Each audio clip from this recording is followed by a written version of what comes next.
नमस्कार श्रोतागण आज डिस्कस करवा बाइपोलर डिसऑर्डर को केमती डायग्नोसिस करवा किंबा कौन कौन टेस्ट तापाई दरकार।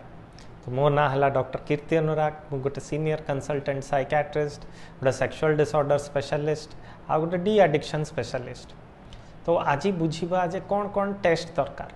प्रथम टेस्ट रे आमे करू सीटी स्कैन ब्रेन, जहाँ जो कि आमे जानी पारू जे मस्तिष्क रे आउ किछि असुविधा नाही, जहाँ जो कि ए बाइपोलर डिसऑर्डर रो लक्षण आसु नाही। तापरे आमे करू थायराइड परीक्षा, सीबीसी जो थरे कि हेमोग्लोबिन रो जांच किंबा इन्फेक्शन अछि सेटा करू। ता सत्ते आमे करू यूरिन ड्रग स्क्रीनिंग, कहीं बहुत सारा ड्रग्स आजिकल आपन बाइपोलर डिसऑर्डर करवारे बहुत कारीगर होउछ। आउ सुगर परीक्षा एतिकी मिनिमम परीक्षा आमे करैकिना देखू। आउ तापरे आमे गोटे साइकोलॉजिकल परीक्षा करू जा ना हला यंग मानिया रेटिंग स्केल।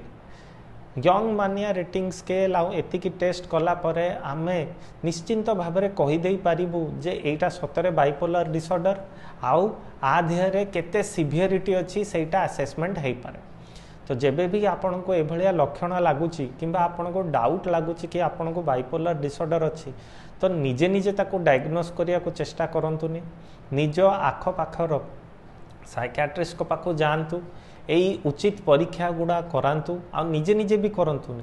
तांको जो टेस्ट दरकार आ भितर एथि करबा मिनिमम दरकार। आउ जदि किछि सीरियस जिंस दरकार ताहले भी से आपन को एडवाइस करिवे, सेतिकी करांतु। तापरे केते सिवियरिटी अच्छी सेटा निश्चिंत भाव में आपन जानी पारिबे आ ता पई को हिसाब रे केते दिन पई मेडिसिन खाइयार अच्छी सेटा भी आपन जानी पारिबे।